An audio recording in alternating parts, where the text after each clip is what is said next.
There are hearts in this world that learn to stay quiet long before they ever learn to stay strong.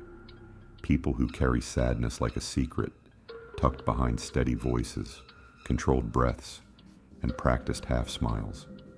They were taught early that tears are burdens, that emotions are interruptions, that softness is something to hide. So they mastered the art of holding themselves together, even in moments when breaking would have been the most human thing to do. Their silence is an emptiness. It's protection.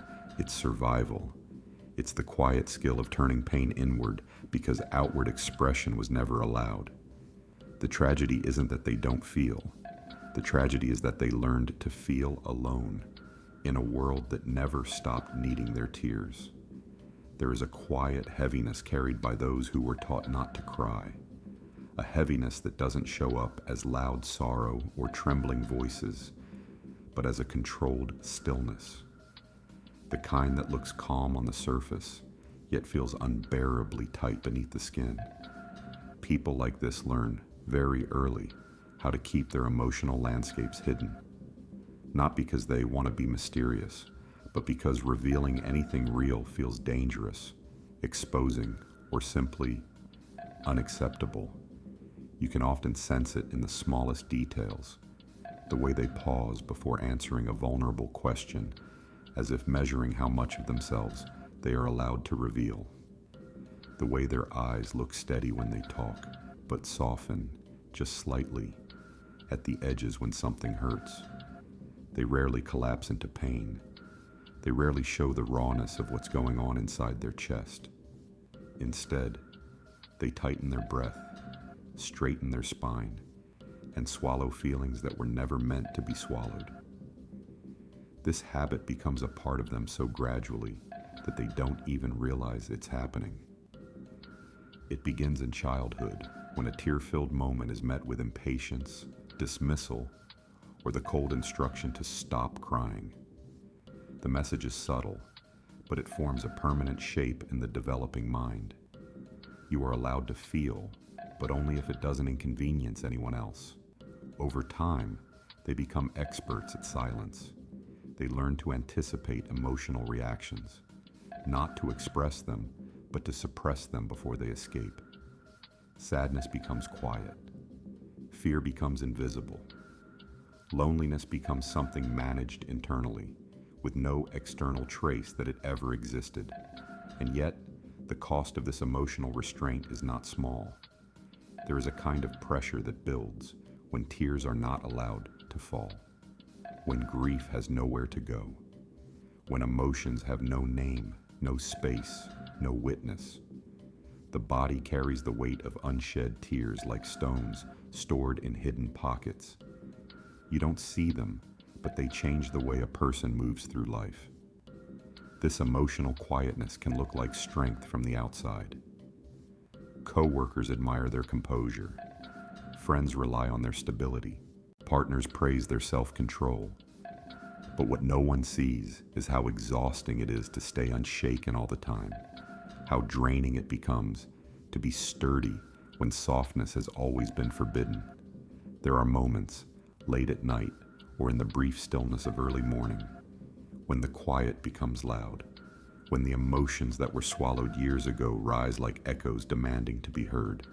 But even then, they hold themselves together. Their chest tightens, their throat stiffens, and the tears return to the place they came from, back into silence, back into the quiet room inside their mind, where no one is allowed to enter. And so the world sees them as calm, collected, controlled, never knowing that inside them lives a landscape of unexpressed storms that were never given permission to break. People who were taught not to cry do not grow up unfeeling. They grow up unexpressed. There is a difference. Their hearts are tender, their inner world sensitive, their emotions real and powerful, but none of it has ever been allowed to breathe. This chapter is not about blame. It is simply a recognition, a gentle naming of something many people carry quietly. The cost of dry eyes is not the absence of tears. It is the absence of freedom, to feel without fear, to break without shame, to be human without apology. And recognizing this cost is the first step toward understanding how deep the wound truly runs. Every silence has a birthplace. Every emotional habit, even the quiet ones, has an origin story. For people who were taught not to cry, the first wound rarely looks dramatic. It usually begins with a small moment, a trembling lip, a soft sob, a child reaching for comfort and finding something colder instead. Sometimes it's a parent who mistakes vulnerability for misbehavior. They hear crying and respond with irritation, as if tears are noise rather than communication, as if a child's sadness is a problem rather than a plea for closeness. A sharp "stop crying" lands like a verdict, and something inside that child folds inward. Other times, the environment is simply too busy, too stressed, too overwhelmed to notice a little heart breaking open. The adults aren't cruel. They're distracted, overworked, preoccupied. But to a child, silence in the face of pain feels like emotional abandonment, not intentional, but deeply felt. There are also homes where tears are mocked, where sensitivity is treated like weakness, where softness is embarrassing, where emotional expression becomes something to hide behind closed doors. A child learns quickly that being emotional means being laughed at, criticized, or dismissed. And because children will do anything to avoid shame, they learn to shut down their feelings before anyone else has the chance to. And then there are the more subtle origins, the quiet families, the polite ones, where emotions are simply not done. No anger, no grief, no visible pain. Where sadness is swept under the rug with phrases like, "We don't talk about that," and crying is treated as a private inconvenience rather than a human response. Children in these households don't learn to suppress tears because of punishment. They learn it through imitation. Their parents never cry, so they assume they shouldn't either. In these early years, a child's nervous system shapes itself around the emotional climate of their home. If tears are punished, the body learns fear. If tears are ignored, the body learns invisibility. If tears are mocked, the body learns shame. If tears are met with silence, the body learns restraint. These lessons don't stay in childhood. They become architecture, the blueprint for how a person learns to survive. A moment comes, often so small that no one remembers it, where the child tries to cry and stops. They swallow the sound.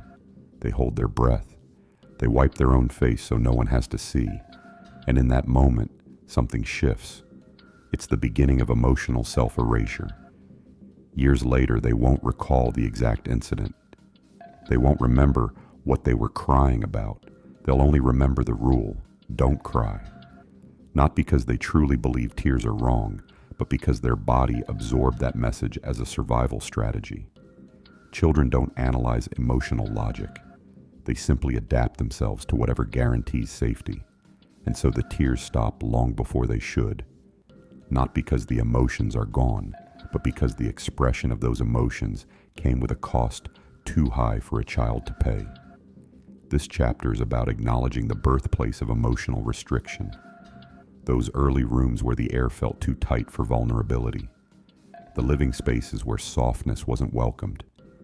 The moments when a child's instinct to cry, to seek to express, met a world that didn't know how to receive it. Understanding where the tears first stopped is not about revisiting pain for the sake of suffering. It's about understanding how deeply those early moments shape the adult who still carries the echo of that silence today. When a person grows up without permission to cry, the body doesn't simply forget the emotions. It stores them, softly at first, like ripples under the surface. But over time, these suppressed feelings become patterns in the nervous system, engraved into the architecture of how a person reacts, coping quietly in ways even they don't fully understand. Science calls it emotional inhibition, but the experience is far more human than clinical. It begins with the brain's alarm system, the amygdala. When a child cries and receives comfort, the amygdala learns safety. It learns that distress leads to connection, that fear meets soothing, that emotions can rise and fall naturally. But when a child cries and is ignored, mocked, or punished, the amygdala learns something else entirely. Emotions are dangerous. Feelings bring disapproval. Silence is safer than honesty. Over time, the brain reconfigures itself around this lesson. The prefrontal cortex, the part responsible for regulating emotions, begins working overtime. It becomes a gatekeeper, intercepting feelings before they can surface, shutting them down before the world ever sees them. The body falls into a state that psychologists call chronic hypervigilance, always aware, always anticipating, always braced, not for physical danger, but for emotional consequence. The nervous system stays tight, as though crying would break something that must remain intact. This state takes a physical toll. Suppressed grief becomes tension in the chest. Unreleased sadness settles in the stomach. Long ignored emotions echo through the body in headaches, fatigue, jaw clenching, or the constant feeling that something is wrong without knowing what it is. There's also the matter of attachment theory. Children who learn that their emotions are unwelcome develop what psychologists call an avoidant attachment style. They grow into adults who learn to rely on themselves, not because they prefer solitude, but because vulnerability never felt safe enough to practice. They struggle to ask for help, not out of pride, but out of conditioning. Their nervous system believes, deep down, that leaning on someone will only lead to disappointment.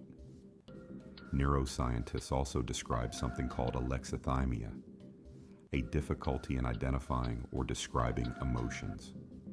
This doesn't mean the person feels less. It means they were trained to disconnect the bridge between emotion and expression. They experience the storm, but don't have the language to explain where it hurts. The tragedy is that the body keeps holding the tears even when the mind forgets why. Research shows that emotional suppression activates the sympathetic nervous system, the fight or flight response, just as much as emotional overwhelm does. Trying not to cry is just as stressful as crying itself. And yet people who were taught not to cry don't know this. They assume their composure is strength. They assume their numbness is resilience. They assume their silence means they've healed. But neuroscience paints a different picture. The feelings don't disappear. They simply remain unprocessed, locked away, waiting. Sometimes this shows up as irritability, sometimes as emotional detachment, sometimes as a sudden, overwhelming sadness that appears without warning, because the body is trying to release what the mind has held back for too long. This chapter isn't meant to diagnose anyone. Rather, it reveals a simple truth. Emotions are biological, not moral. They move through the body with or without permission. A person can silence their tears for years, but the nervous system continues to speak in its own language. In tightness, in restlessness, in the subtle ache of a heart that was taught to hold back what it was meant to release. Suppressing emotions isn't strength, it's survival. And like all survival strategies, it shapes a person deeply long after the danger is past. There comes a point in adulthood when the silence learned in childhood collides with the emotional realities of life. Not every feeling can be swallowed forever, yet the fear of expressing them remains etched into the nervous system. This creates a quiet war inside, a constant tension between feeling and functioning.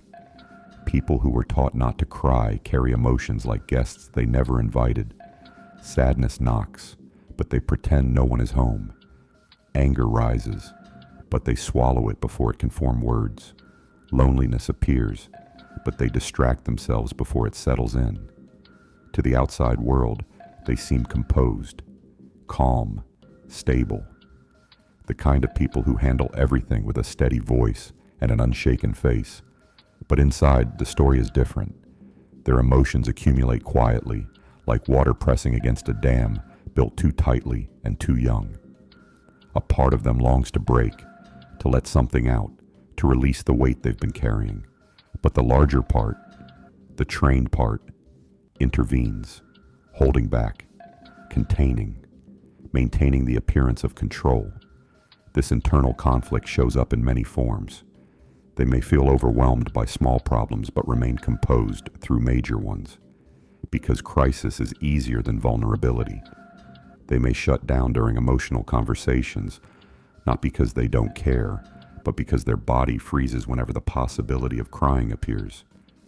They may feel disconnected from their own tenderness, yet deeply crave a safe space to let something finally break free. Psychologists often describe this as emotional bifurcation, a splitting of the self. One part feels intensely, the other part holds everything back. The two halves don't know how to communicate.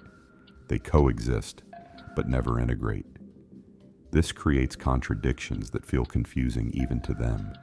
How can someone feel so much inside, yet appear untouched on the outside? How can they care so deeply but struggle to say, "I'm hurting"? How can sadness live in them, but tears never arrive? The battle intensifies in relationships. Partners sense something is locked away. A tenderness, a vulnerability, a softness, but they can't reach it. Not because the person is unwilling, but because they don't know how to open something they've spent a lifetime sealing shut. Romantic conflict becomes complicated.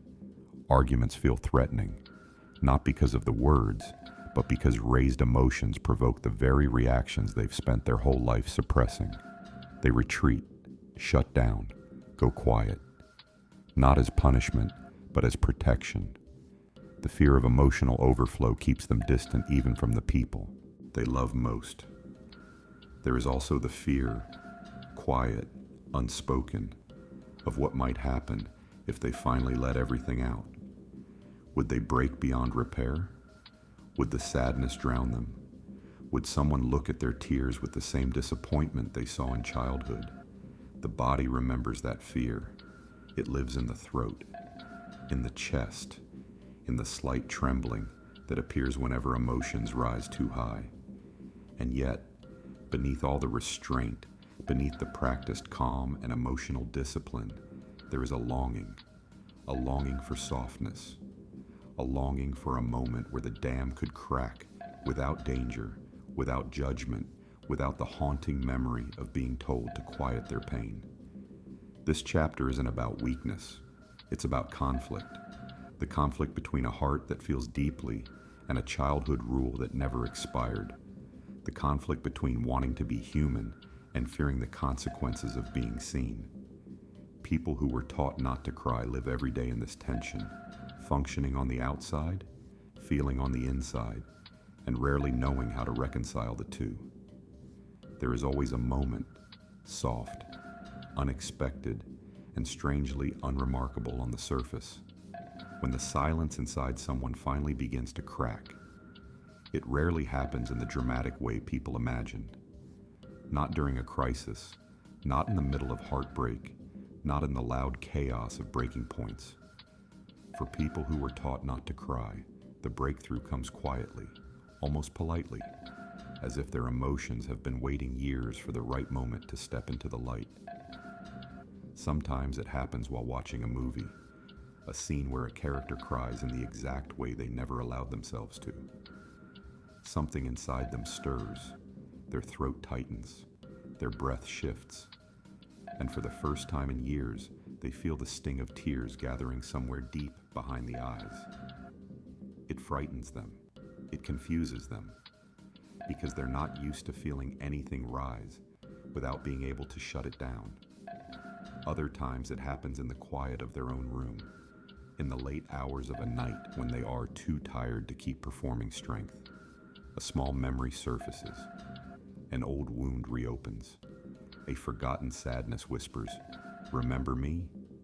And suddenly the emotion they've carried for decades presses forward, asking to be acknowledged.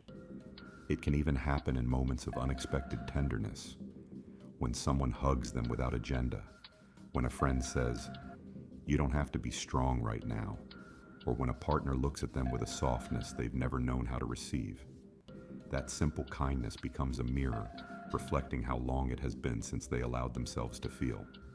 This breakthrough is disorienting, not because of the tears themselves, but because of what the tears represent, a violation of a lifelong rule. The rule that says crying is dangerous. The rule that says emotions must stay contained. The rule that says silence is safety. When the first real tear escapes, it feels like a betrayal, not of others, but of the identity they built. They spent years constructing a version of themselves who doesn't break, who doesn't crack, who doesn't crumble. So when they finally do, they don't know who they are in that moment. Their body shakes, not from sadness, but from unfamiliarity. The nervous system is experiencing something it never got the chance to practice. Crying feels foreign, even though the emotions behind it have lived in them for years. But beneath the confusion, something else appears, a soft relief, so subtle it's almost imperceptible. A loosening in the chest, a gentleness in the breath, as if the body is saying finally. Because tears are not just emotional release, they are biological release. They carry stress hormones, they calm the limbic system, they activate the parasympathetic response that tells the body, you are safe. And this is where the quiet miracle happens. For the first time, emotion flows rather than sits. The dam that protected them begins to show its first cracks, not in destruction, but in liberation. They may quickly wipe the tears away, embarrassed by their own softness. They may apologize, as if crying is an inconvenience. They may say, I don't know why this is happening. But deep down, their body knows exactly why. This is years of swallowed emotions finally finding a voice. This chapter is not about healing, not yet. It is about the moment when the heart says, no more hiding. The moment when the silence breaks not with noise, but with truth. A truth that has been waiting quietly behind dry eyes for far too long. Healing never arrives with a grand announcement. It enters quietly, in the same way the pain once did. Through small moments, subtle shifts, tiny openings in the emotional armor someone spent a lifetime building. For people who are taught not to cry, learning to feel again is not a decision. It is a slow unlearning, a gentle reintroduction, a cautious reparenting of the parts of themselves that were told long ago that emotions are dangerous, embarrassing, or simply unwelcome. The first step is not expression, it is permission. Permission to exist as a feeling human without shame, hovering over every emotional impulse. Permission to experience sadness without immediately silencing it. Permission to allow tears to form without rushing to hide them. This process often begins in moments that no one else notices. A sigh that feels softer than usual. A sudden wave of gratitude that brings warmth to the chest. A brief second where the throat tightens and they don't immediately swallow it down. These are not dramatic breakthroughs. They are openings, tiny cracks in the wall through which the heart begins to breathe again. Psychologists call this emotional reprocessing, but emotionally, it feels more like meeting yourself for the first time. It feels like sitting with a version of you that never got the chance to grow because everything hurt too much. It feels like saying, you're safe now, to a part of the mind that still believes it is living in the past. There is a tenderness to this stage, a tenderness that can feel just as frightening as the emotions themselves. Because softness, for someone who avoided vulnerability, can feel like exposure, and exposure feels like danger. So they move slowly, cautiously, like someone approaching a fragile animal that might run at any sudden movement.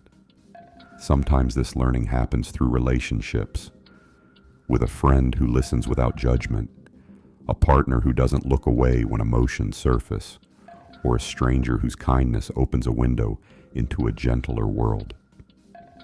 Other times it comes through solitude, moments of stillness where emotions emerge naturally, without external pressure or expectation. A quiet car ride, a late night thought, a soft piece of music, and suddenly emotion rises, not to overwhelm, but to be acknowledged. Learning to feel again also means learning the body, recognizing the early signals of emotion, tightness, warmth, trembling, heaviness, and understanding that these sensations are not threats, but messages. They are the body saying, something needs space. And slowly the person begins to give it, not all at once, not perfectly, but enough. Enough to let tears reach the surface without apologizing. Enough to admit, this hurts, without flinching at their own vulnerability. Enough to realize that crying isn't a breakdown, it's a release, a resetting of the nervous system, a return to emotional honesty. There is a quiet grace in these moments, the kind that doesn't need witnesses, the kind that doesn't ask for validation, the kind that simply exists as the body remembers how to soften again. Eventually, the person discovers something unexpected. Feeling doesn't destroy them. Sadness doesn't swallow them. Tears don't expose them as weak. The emotions they suppressed for so long do not come back to punish them. They come back to free them. This chapter is about that liberation.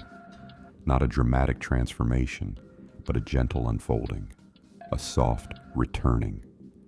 The beginning of a life lived without the constant fear of being too human. There comes a moment, often quiet and almost imperceptible, when a person who once held back every tear realizes something profound, that crying was never the problem.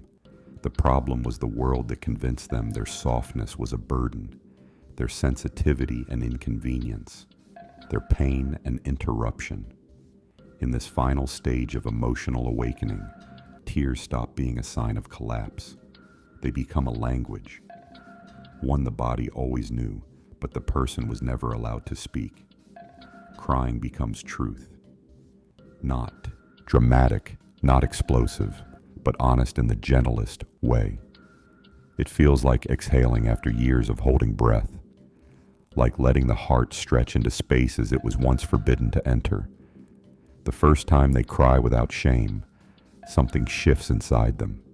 It's not the tears themselves, but the absence of fear surrounding them. No trembling, no panic, no instinct to hide. Just presence, just feeling, just the soft recognition that this moment is safe in a way childhood never was. In these moments of unfiltered emotion, they begin to understand that tears do not make a person weak. What weakens a person is carrying sadness alone for years. What exhausts a person is holding back grief until it burns. What breaks a person is living with a heart that was taught to be silent. But when tears finally flow freely, something beautiful happens. The body stops fighting itself. The nervous system loosens. The heart softens. The mind no longer divides emotion into acceptable and shameful. Everything just is. Everything can finally exist without the need to be controlled. They begin to grieve things they didn't know they lost. The childhood they never got to feel, the comfort they never received, the softness they had to kill to survive. This grief is not destructive. It is cleansing. It wipes the dust off memories, bringing them into the light so they can be understood, not feared. And with this clarity, a new truth emerges. Strength is not the absence of tears. Strength is the willingness to finally let them fall. When tears become truth, relationships also change. They allow themselves to be seen in a way they never imagined possible.